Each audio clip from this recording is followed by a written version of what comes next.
Sitting at Portland International Airport before embarking to Morocco, I really didn't know what to expect. I had bought a ticket to fly into Rabat, the country's capital, and had an open itinerary.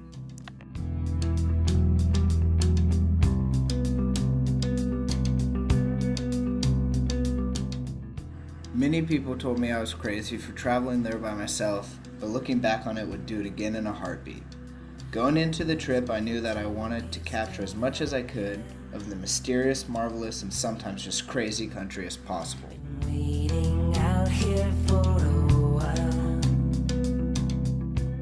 My first flight was from Portland to Atlanta. Knowing that this would be my last stop in the States, the feeling of normality and comfort was trumped by wonder and excitement.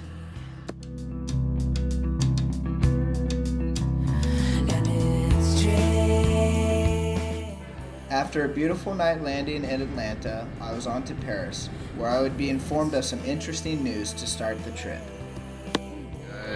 Here sitting at Paris airport, the adventure has officially begun.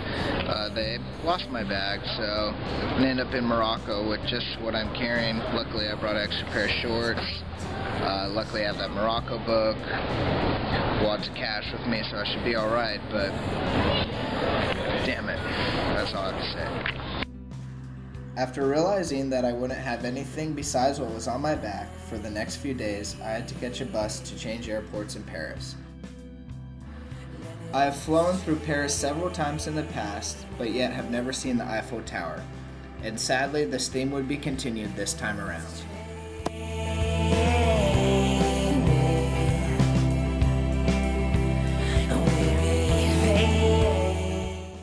The last flight I needed to take would be from Paris to Rabat, and then everything would change.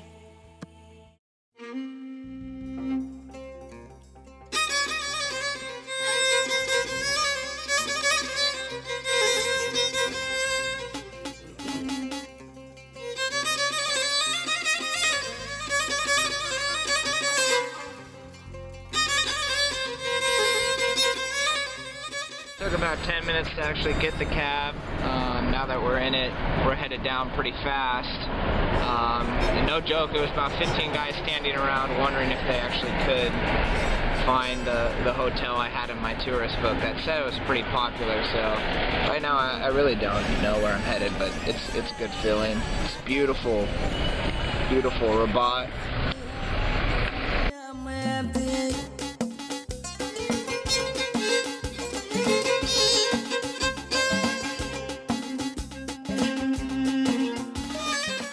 When I showed up at the Paris hotel, it was in front of a large square that was full of people.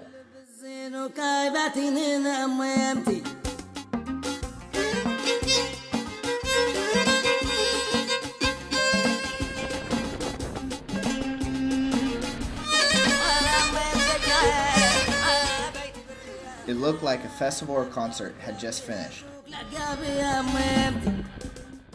The next day, Henry and Ellie, a British brother and sister I had met in Rabat, informed me that a boy had been hit by a motorcycle.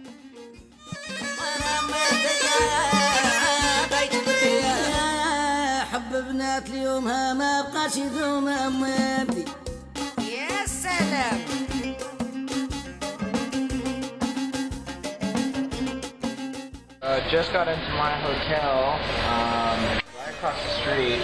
Not quite sure what was going on. This is the room. I found a guy that needed a room as well, and they were all out of single beds, so him and I are splitting the price on this. It's going to be $6 each night. Never met the guy before in my life. Seemed like average business dude, although I don't know why he would need to rent a hotel. That's not my asking. I'm just hoping up I wake up alive. Overall, it's a little mirror, got a little sink over here, which is nice, but this should be fairly interesting. What's up, guys? It's about 7:30 in the morning here in Rabat. This is day one. Last night, kind of recapping for you, there's something going on outside. I still don't know what was going on. There were a lot of people on the square, and suddenly they all just left after hooting and hollering. and police were practically running over people. People were like hitting the police cars. It was kind of crazy to see, something you probably wouldn't see in the States. Like I said, there was another guy that slept in that bed over there. He's gone. This morning we tried to communicate a little bit. He's from Algeria. I believe he's trying to make his way to France. Still don't have my bag, so about to wear the same clothes after flying 26 hours in them and sleeping in them. So I'm squeaky clean, you could say. But I'm about to try and make my way to the hostel I originally was going to stay at, because that's where I told the airport to send my bag. Nobody seems to know where that is, or at least nobody last night at the airport, so I'm going to get dressed, going to try and figure that out, see what we see along the way. Peace.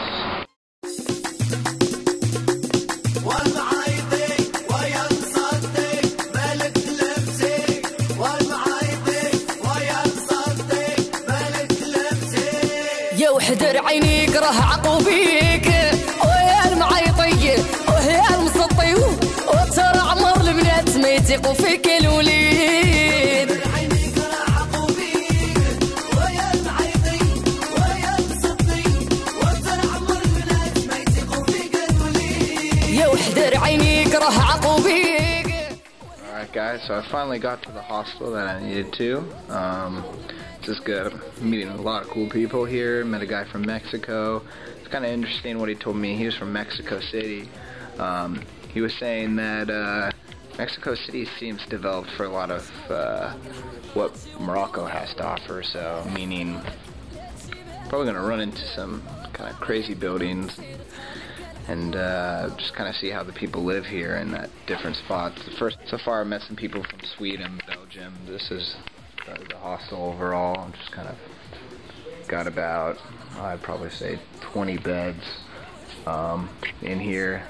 The owner's really nice. He's more than happy to make us all breakfast, things like that. He let me check in at 7:30 a.m. so no. After finally getting situated at Rabat's International Youth Hostel, I decided to explore the country's capital. حمزة أيمن الصغير وهبة الصغيرة كاع ديما الشاب ولام خاطر جميع الحضور الكريم.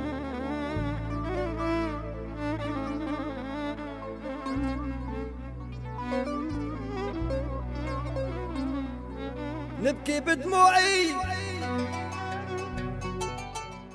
When walking through Rabat, I realized that many of the buildings and businesses reminded me of a typical Western country's capital, but with some small twists. So I know you guys can't smell this right now, but as you can see, they just watered these plants and they have fresh fertilizer in there. You can actually still see, I'm assuming that's goat poop, something, but this whole city where stuff's watered and actually taken care of, it literally smells like crap. And what happens is the water gets through on the street, and before you know, you're walking on it, and just kind of interesting. Something that's actually taken care of. You can even see it on the plants down here that are taken care of. They just let the manure water just go right into the streets of the downtown capital city, giving it kind of a raw stench in its parks. Like I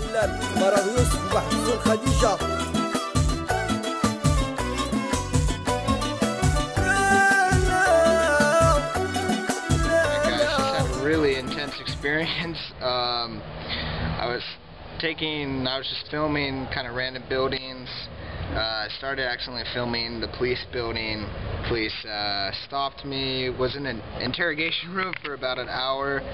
Had about 3 different guys come in. First 2 kind of spoke English.